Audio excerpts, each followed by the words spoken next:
Amén. Tome asiento. Vamos a continuar hoy con nuestra serie de sermones en Juan. Entonces vamos a leer en Juan capítulo 6, versículos 16 al 21. Hay que repartir a los niños. Hermano Fabián, ¿puede, por favor, para repartir las actividades a los niños? Juan capítulo 6, versos 16 al 21. Las tormentas de la vida y las tormentas del corazón.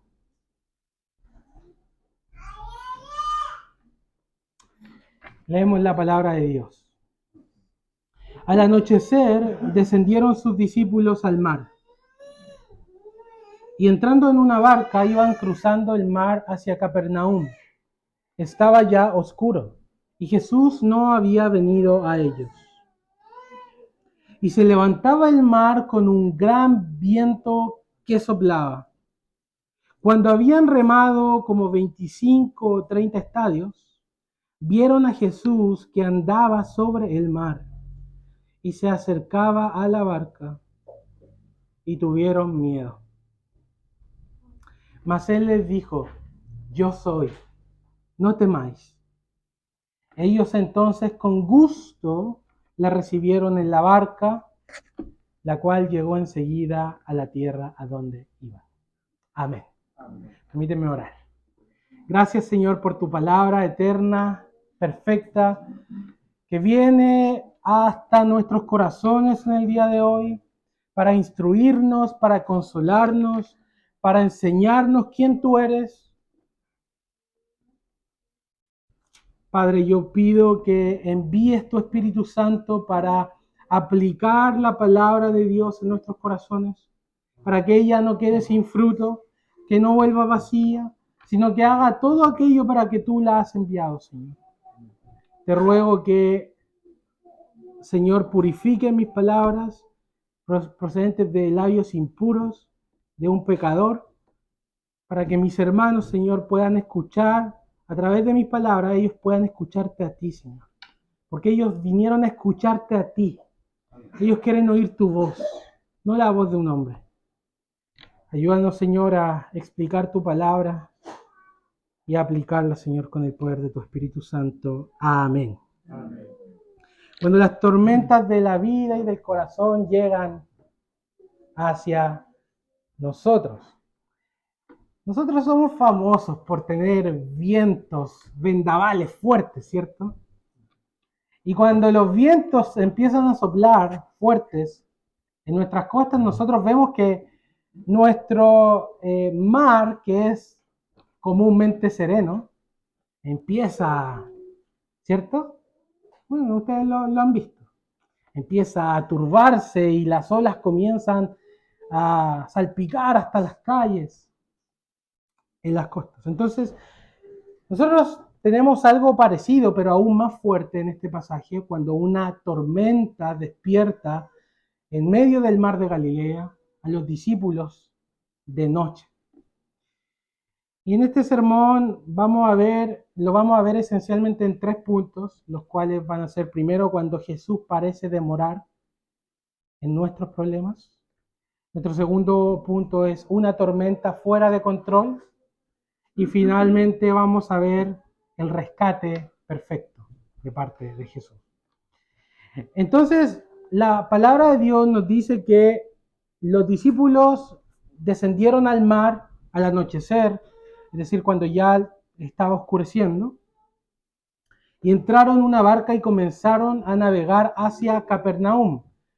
El mar de Galilea es un mar bien amplio y ellos estaban tratando de cruzar de costa a costa para ir hacia Capernaum, pero no por iniciativa propia, sino que fue Jesús mismo, de acuerdo al relato de los otros evangelios, quien les ordenó ir y embarcarse hacia la otra costa, mientras él se iba al monte a orar. Entonces los discípulos entran en las aguas del mar de Galilea y Jesús no está con ellos. Pero esa fue una orden de Jesús. Eso es lo primero que quiero que noten. Ellos acaban de presenciar un milagro extraordinario en el desierto, ¿cierto? Lo que vimos hace 2 domingos, que fue la multiplicación de los 5 panes y 2 peces. Entonces van en la barca con las 12 canastas, ¿recuerdan? Que sobraron, como sellos del gran milagro que Jesucristo había hecho. Ellos todavía no terminan de comprender lo que ocurrió con los panes cuando van en camino, están en el medio del mar y se desata una tormenta. La tormenta ocurre cuando los discípulos van en la senda que Jesús mismo les mandó que fueran. Entonces esto nos puede llevar a hacer algunas preguntas. ¿Por qué cuando a veces estamos haciendo la voluntad de Dios, no va todo viento en popa? ¿Por qué no es todo color de rosa? A veces uno esperaría, me estoy acercando a Dios, ¿por qué me están ocurriendo circunstancias tormentosas? ¿Por qué despiertan las tormentas cuando estamos en los caminos de Dios? ¿Por qué los problemas ocurren a los cristianos? ¿No deberían los cristianos, por el hecho de estar con Dios y andar en los caminos de Dios, ser librados y no atravesar las dificultades que atraviesan los que no están con Dios? ¿Por qué Jesús mismo no se empuja al epicentro de la crisis? ¿Fue Jesús quien les dijo que se embarcaran? ¿Jesús sabía de la tormenta? Pues Jesús les dijo, vayan. Y yo todavía no voy. ¿Por qué somos sacudidos por vientos más poderosos que nuestras fuerzas? ¿No se supone que si estamos en los caminos del Señor deberíamos experimentar prosperidad continua? ¿Por qué vienen los problemas? La verdad de la Escritura nos muestra que las tormentas ocurren tanto a cristianos como a no cristianos, en primer lugar. Que las tormentas de la vida yacen en el propósito soberano de Dios, incluso para los cristianos.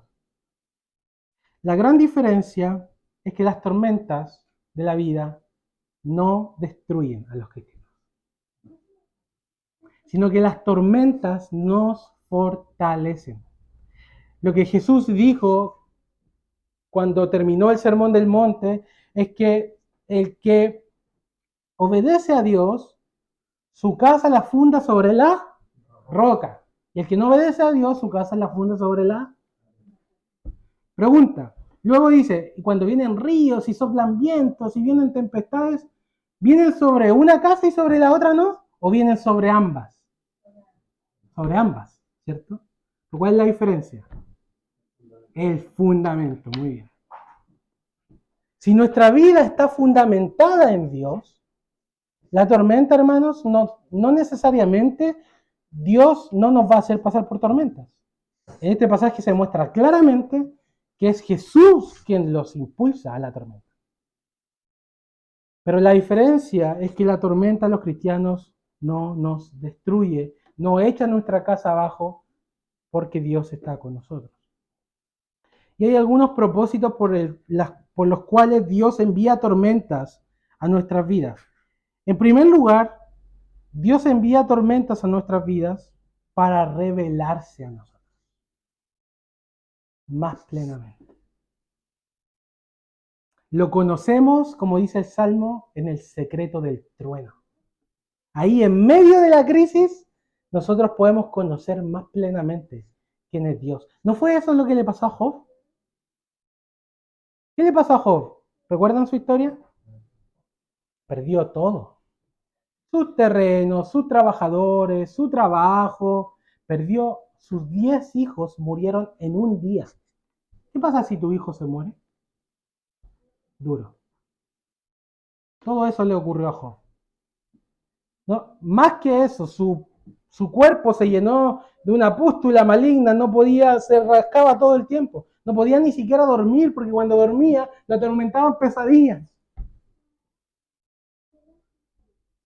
La historia de Job es una historia de aflicción extrema, de tormenta extrema. ¿Quién fue quien lo puso ahí? Dios mismo. ¿Para qué? Para revelarse a él. De oídas te había oído, mas ahora mis ojos te ven. Desde el capítulo 38 al 40, Dios revela a Job quién es él. Entonces las tormentas vienen para que nosotros tengamos un encuentro más profundo con Dios. Hermano Cristian, ¿y no podríamos tener un encuentro más profundo con Dios sin las tormentas? Tal vez, pero Dios es más sabio que nosotros. Y cuando Él quiere revelarse a nosotros, muchas veces Él manda tormentas. También la tormenta es enviada con el propósito de madurarnos. En la historia de David, David fue ungido por Samuel y David subió de inmediato al trono. Años, décadas de sufrimiento, persecución.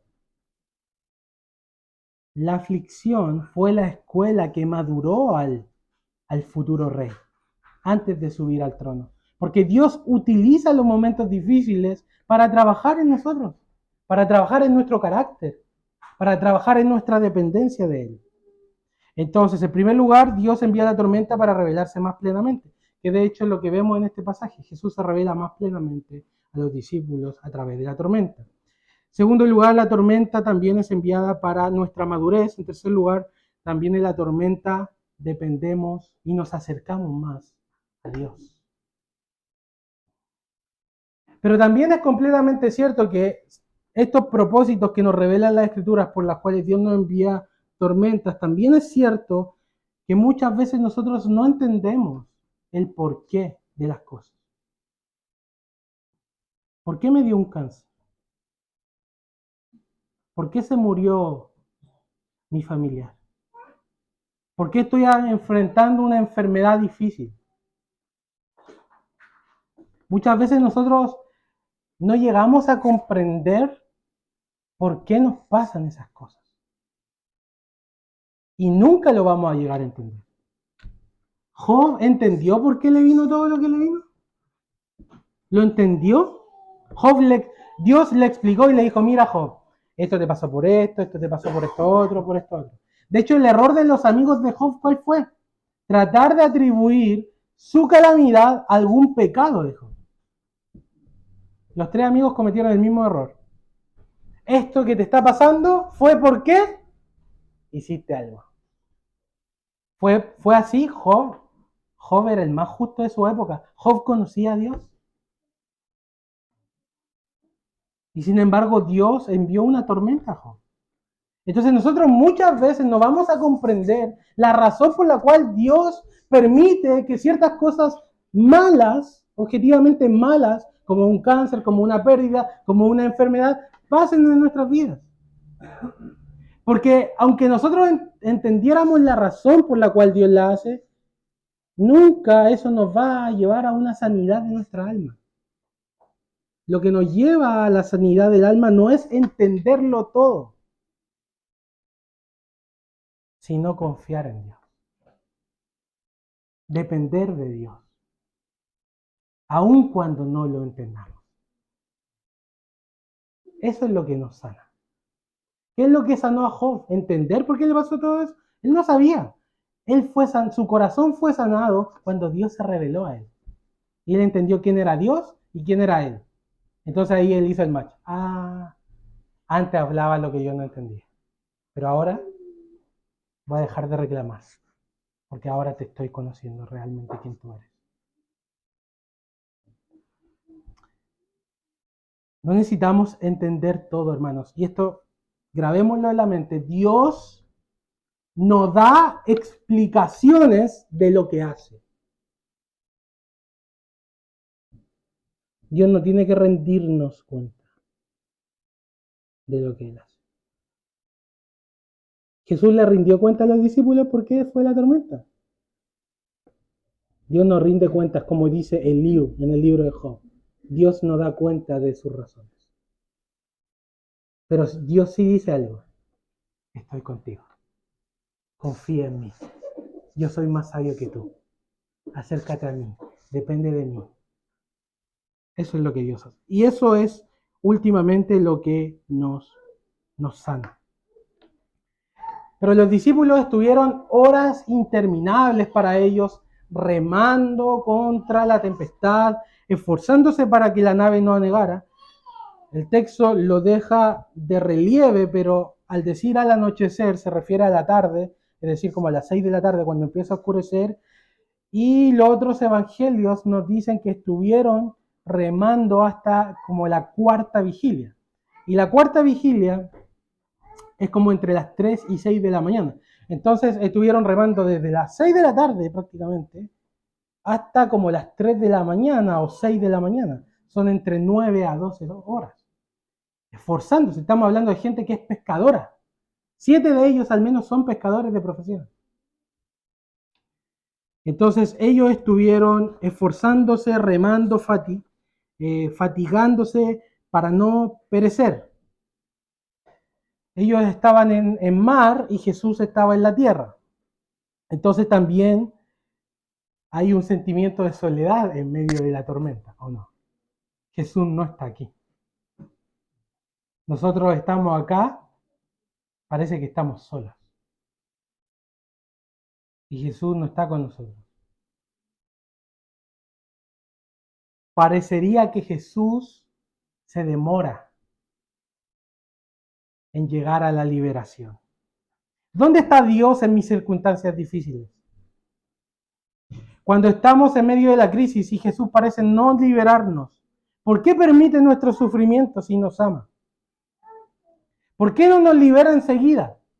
¿Por qué nos deja de estar horas y horas en medio de la tormenta? O a veces días, o a veces años. Hay cristianos que tienen fibromialgia y sufren todos los días.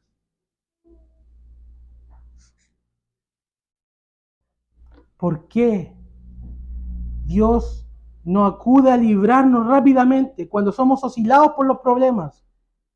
Preguntamos como los salmistas, ¿hasta cuándo, Señor? Muchos son los que me dicen, ¿dónde está Dios en medio de tu problema? ¿Por qué tardas en librarme? Y con frecuencia, hermanos, el mayor drama en la vida del cristiano no es la tormenta en sí, sino lo que ocurre en el corazón por la tormenta. Y el drama que ocurre en el corazón es que a veces pensamos que el Señor parece no acudir a nuestra liberación. Tal como los discípulos estuvieron horas remando, tratando de salvarse solos. Comenzamos a cuestionar a Dios, como los israelitas delante del Mar Rojo, entre la espada y la pared. ¿Dónde está Dios? Comenzamos a dudar. El dolor nos envuelve. ¿Han tenido un sufrimiento profundo? Si lo han tenido, ustedes van a entender lo que estoy hablando. Cuando el dolor te envuelve de tal forma que casi lo único que tú puedes mirar es el dolor que estás sintiendo en ese momento, sea físico o emocional. Y es difícil poder escapar y mirar otra cosa porque el dolor es tan apremiante que te envuelve y estás como cegado, inundado de duda, de dolor, de ansiedad. Empiezas a preguntarte cosas. ¿Por qué Dios no me libera? ¿Por qué Dios me está permitiendo esto? ¿Será Él suficientemente sabio? No lo decimos literalmente, pero cuando empezamos a dudar y a llenarnos de ansiedad, no estamos diciendo, Dios no es tan sabio, parece. Dios no es tan bueno.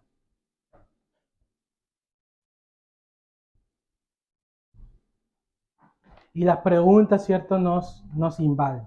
Entonces tal vez en tu vida tú estás atravesando tormentas que no entiendes. Y te has acercado a Dios. Te has acercado a su palabra. Te has acercado a su evangelio.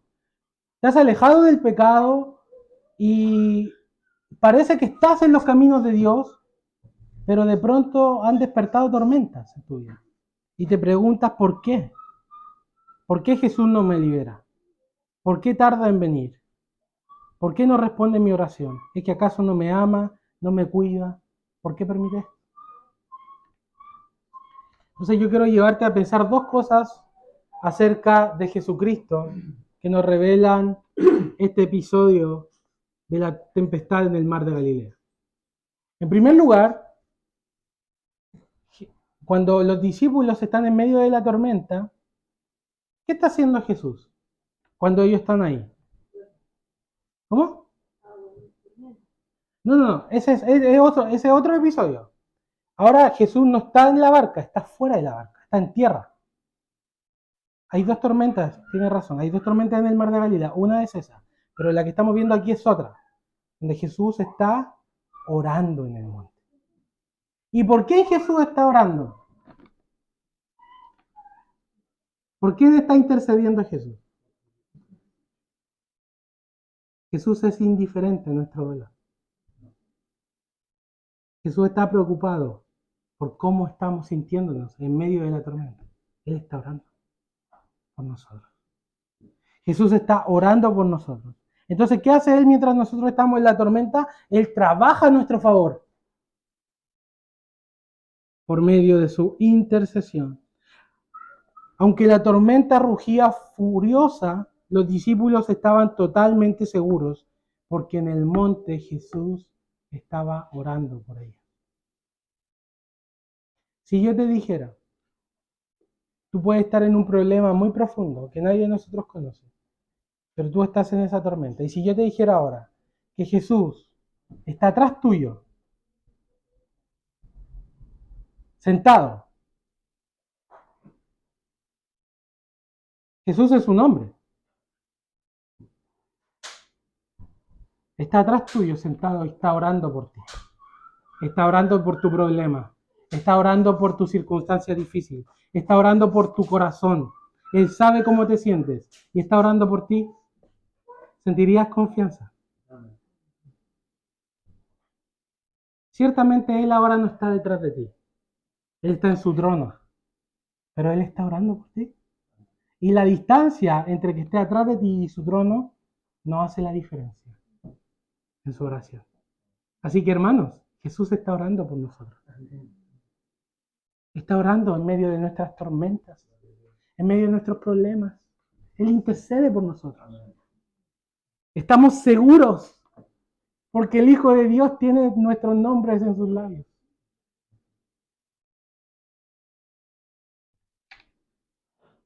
Eso en primer lugar, Jesús intercede por nosotros. Entonces Él no es indolente a nuestros sufrimientos. A pesar de que Él soberanamente los permite, Él no es que Él se desentienda de nosotros. Él está muy preocupado de nosotros.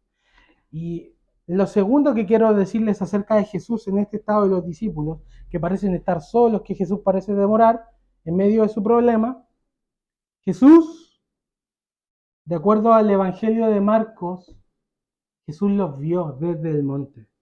Y eso es algo literal que puede pasar, porque hay montes, el mar de Galilea es un mar, lo voy a explicar de inmediato, pero está rodeado de montañas, el mar de Galilea. Entonces es posible estar en un monte y divisar barcas. No estaban muy lejos, estaban como entre 4 o 5 kilómetros de distancia. Y el Evangelio de Marcos nos dice que Jesús los vio remar con gran fatiga. ¿Sabe qué nos revela eso? Que Jesús sabe dónde estamos. Jesús sabe cómo estamos. Y Jesús sabe para dónde vamos. Él sabe. ¿Cómo te sientes? ¿Cómo se aflige tu corazón? Él sabe. Y si Él lo sabe y no es indiferente, hermanos, debemos tener gran confianza de que no estamos solos. Y de que el Señor está intercediendo por nosotros. Entonces los discípulos están en esta tormenta y Jesús parece demorar, parece no estar con ellos, parece que lo están enfrentando solos, pero en la realidad Jesús está orando y Jesús sabe dónde ellos están. Ahora pasamos al segundo punto. Una tormenta fuera de control. Entonces, como yo les decía, ellos están remando con gran fatiga por varias horas. Los evangelios nos dicen que el viento les era contrario y han avanzado entre 4 o 5 kilómetros, que son los 25 a 30 estadios que mencionan. Y tratan de remar porque tratan de llegar a la ribera donde van. Pero no pueden, el viento los empuja para atrás y además el viento hace, la tormenta, hace que las olas se encrespen, se levanten. Por eso dice que se levantaba el mar. Y el mar de Galilea especialmente, y esta es una información geográfica, está actualmente y estaba en ese tiempo rodeado de montes. Es como un lago el mar de Galilea, es como un lago, ¿ya? Está el río Jordán, está el mar de Galilea, que es como un lago, después sigue, es grande. Está rodeado de montes porque está en la región montañosa de Israel. Entonces, además, el mar de Galilea está por debajo, como 200 metros del nivel del mar.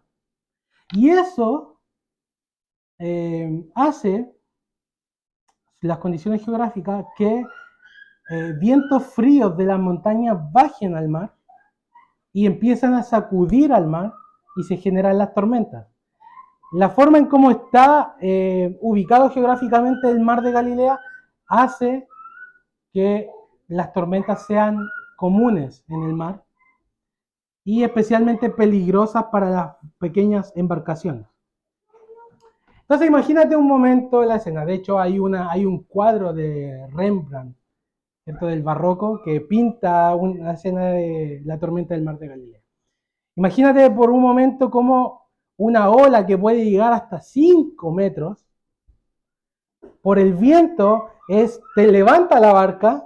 ¿Has subido al barco pirata alguna vez? Ya, bueno, eso no se parece nada a lo que le estoy diciendo, pero para que se imaginen, ¿cierto? Que te sube hasta como 5 metros, tiene un bastión, una vela, es una embarcación pequeña, los discípulos tratando con las cuerdas, ¿cierto? Hombres pescadores, de afirmar para que no se rompa el mástil, mientras otros están remando y mientras las olas te levantan, casi que te dan vuelta a la barca, agua te inunda y a la vez está todo oscuro porque es de madrugada. No hay luz. La luz que se ve es cuando ilumina un trueno, un rayo, de repente. ¿Es atemorizador o no? ¿Es atemorizador? La embarcación oscila de un lado a otro sin obedecer ninguna orden. Y el naufragio parece inevitable. Y aquí en nuestro capítulo, el versículo 18 dice, y se levantaba el mar con un gran viento que soplaba.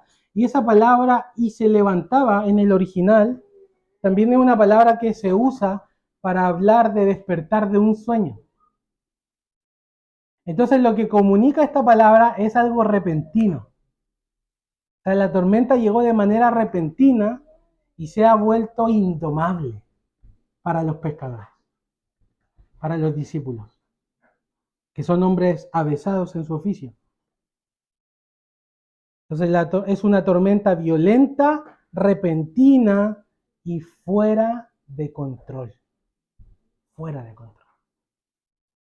¿Cuántas veces en nuestra vida han habido problemas en que perdemos el control? Que no los controlamos nosotros. Quisiéramos controlarlos.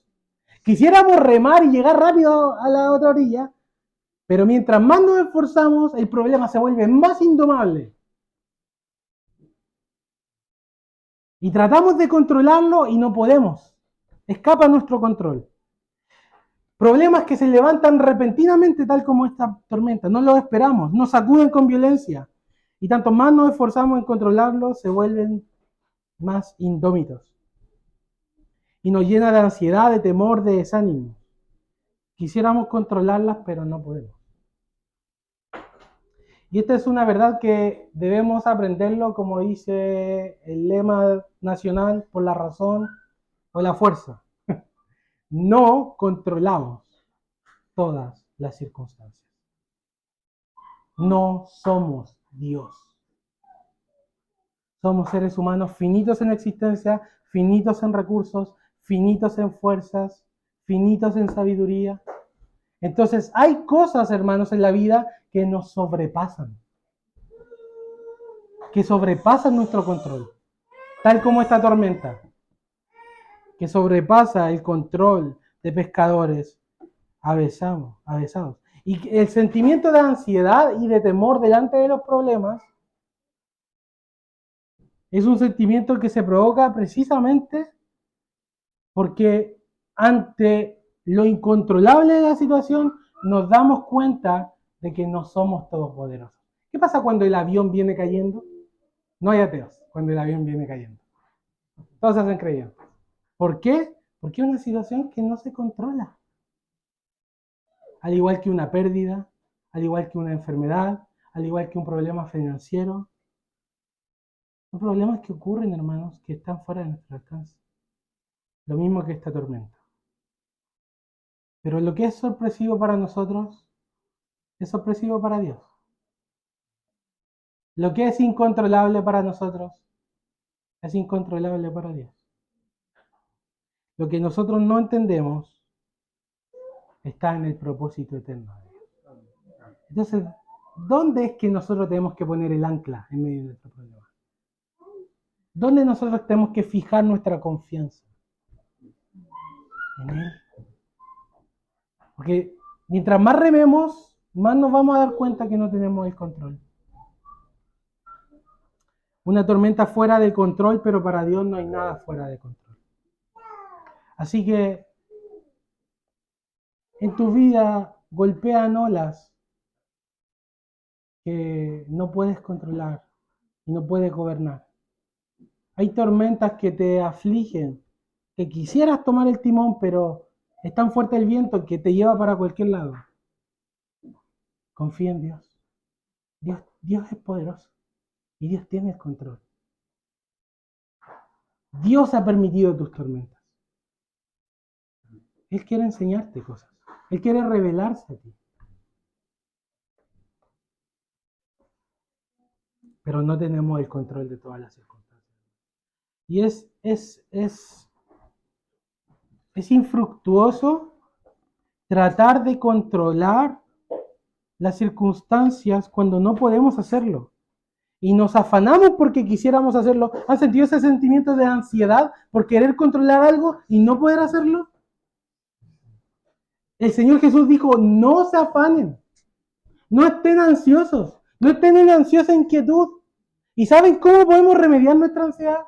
Reconociendo que nosotros somos finitos, pero que a la vez tenemos un Dios que pelea por nosotros. Un Dios que es poderoso. Un Dios que es nuestro Padre, que nos cuida. Un Jesús que ora por nosotros. Cuando nosotros dejamos de mirar nuestras circunstancias y podemos ver por sobre la tormenta al Dios que está detrás de las nubes, gobernándolo todo y cuidándonos en medio de ellas, la ansiedad, hermanos, se disipará como niebla. Y podremos tener paz aún en medio de las circunstancias complejas. En el último punto de este sermón viene el rescate perfecto de parte de Jesús. Hay dos cosas principalmente que yo quiero destacar acerca de Jesús mientras Él está viniendo hacia los discípulos. La primera cosa es que Jesús ama a sus ovejitas afligidas. Y Él se acerca a ellos en medio de sus tormentas y de sus dificultades. Jesús nos salva en su tiempo y no en el nuestro. Y Jesús nos salva de su manera y no a nuestra manera. Eso también es una lección que debemos comprender. Jesús no viene cuando nosotros lo deseamos. Él viene cuando nosotros realmente lo necesitamos. Y Él sabe mejor que nosotros cuándo venir a nuestra liberación. Él no es indiferente a nuestros problemas. Y nunca nos abandonará aun cuando las más olas fuertes, recias, nos azoten. Hermanos, esta es algo que nosotros debemos anclarnos. Jesús nunca te va a abandonar en medio de tu tormenta. Él siempre va a venir y Él siempre se va a acercar a ti y Él siempre te va a dar consuelo. ¿Por qué? Porque te ama. Si alguien que tú amas estuviera en dificultades, ¿no correrías a ayudarlo? ¿No dejarías de hacer todo lo que estás haciendo? Agarraría el auto y iría rápidamente. Y cuando nosotros estamos en nuestras tormentas, hermanos, Jesús viene a nosotros porque nos ama. La razón de que Él viene es porque nos ama. Entonces, ir hacia los discípulos demuestra su amor por ellos. ¿Alguna vez Jesús te ha abandonado? En todos tus problemas que has tenido en tu vida, te ha dejado solo. Te ha dejado caído, te ha dejado postrado. No, su diestra te ha sostenido. Él ha acudido a tus tormentas a librarte. Y aun cuando estemos en nuestra última tormenta, que es la muerte, cuando las olas de la turbación y de la duda vengan a nuestra vida, cuando estemos cercanos a la muerte, ¿quién va a venir caminando sobre la muerte a darnos paz? Jesús. Jesús va a estar, ha estado y estará en todas nuestras tormentas.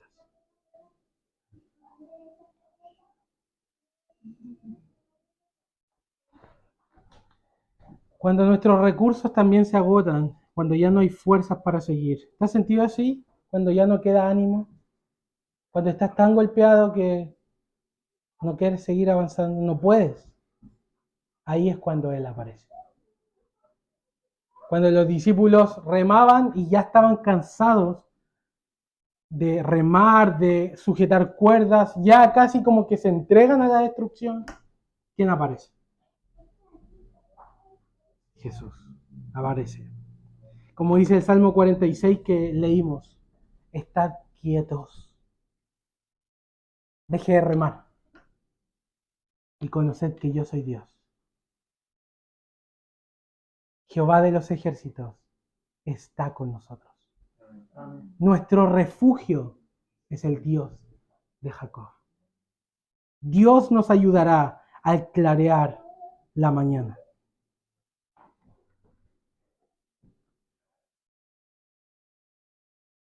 Muchas veces nosotros queremos remar. Y nuestros problemas que vienen, lo primero que hacemos es pensar salidas lógicas. Y remamos por horas y... Hermanos, debemos aprender a quedarnos quietos y conocer quién es Dios. Y que Dios pelea por nosotros. Y que Dios está con nosotros.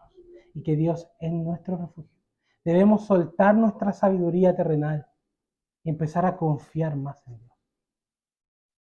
Ah, Moisés, nos trajiste aquí y estamos mejor ser esclavos. Mejor era cuando no era cristiano, me iba mejor. Confiemos en Dios, hermano. Estemos quietos y confiemos en su salvación. Entonces, en primer lugar, el amor de Jesús al venir a sus discípulos. Y en segundo lugar, la forma en cómo Él viene. La forma en cómo Él viene. Este pasaje es tremendo, maravilloso. Vieron a Jesús que andaba sobre el mar y se acercaba a la barca y tuvieron miedo. Los problemas que nos hunden, Jesús camina sobre ellos. Literalmente, Jesús camina sobre nuestros problemas, sobre nuestras tormentas. La ley de Arquímedes para Jesús, la densidad del agua y de la materia, Él creó, hermanos, las leyes de la naturaleza. Él puede actuar con ellas, sobre ellas y contra ellas. Es imposible que un cuerpo que tenga una densidad mayor que el agua, esté sobre ella y camine. Lo natural, según la ley de Arquímedes, es que nos hundamos, porque nuestra densidad es mayor que la densidad del agua. Pues la ley de Arquímedes no es superior al amor de Cristo. Y Él viene caminando sobre el agua. Eso es real y eso es un milagro, eso no es ficción, hermano. No estamos aquí contando la historia de Narnia, ni las historias comunes que ustedes conocen, ¿cierto? De aquí de la isla. Esto no es un mito, esto pasó.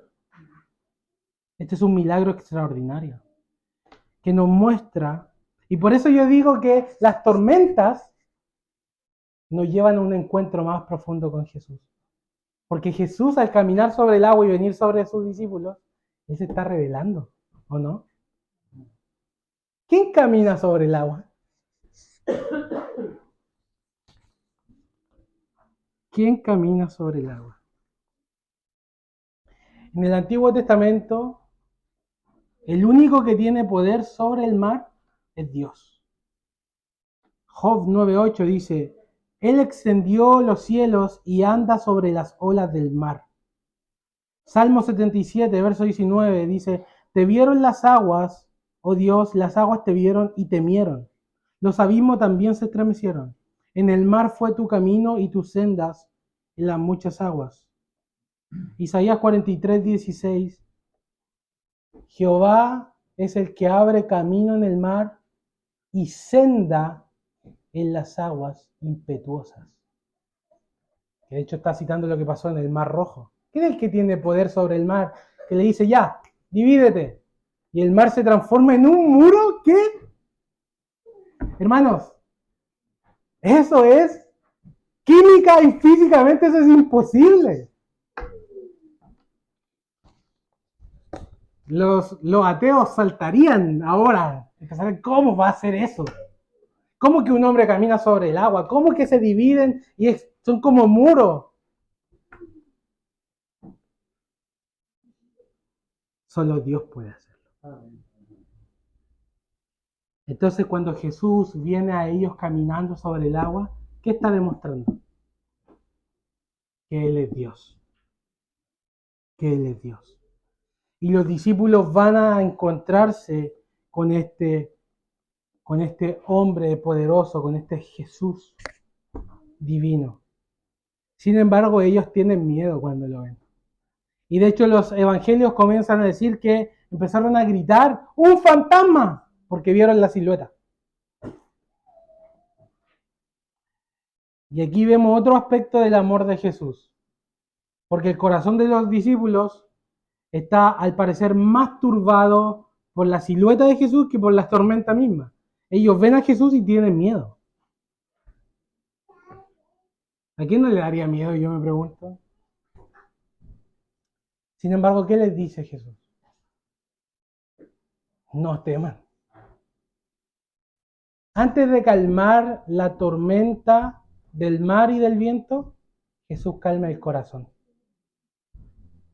Porque muchas veces las tormentas más furiosas se libran acá. ¿Cierto? Tengo razón, ¿no?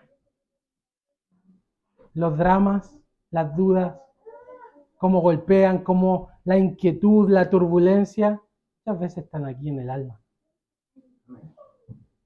Jesús se acerca. No teman. Yo estoy aquí. Ya llegué. No teman.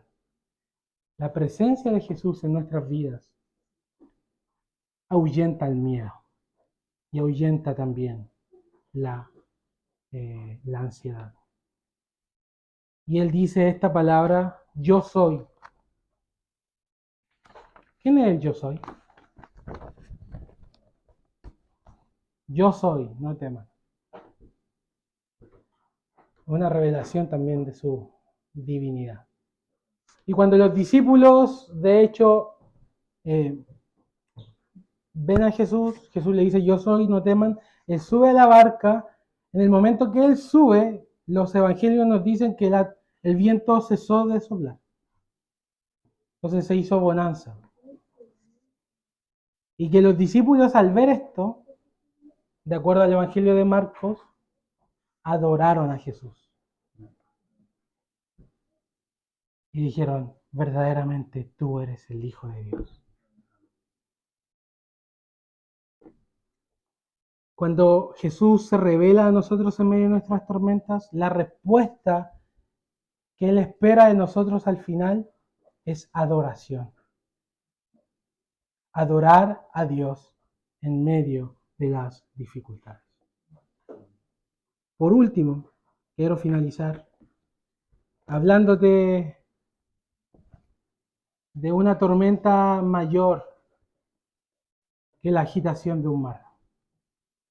Es la tormenta de la ira de Dios sobre el pecado. Las Escrituras describen que aquellos que vivirán para siempre alejados de la presencia del Señor en el infierno, los describe de esta forma: es un tormento eterno.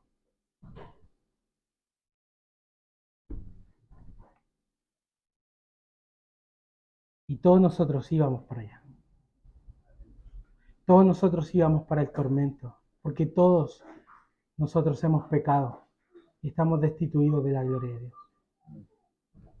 Pero Jesús no solo nos libra de nuestros problemas y nuestras circunstancias difíciles, Él nos libra la mayor tormenta, la tormenta de la ira de Dios.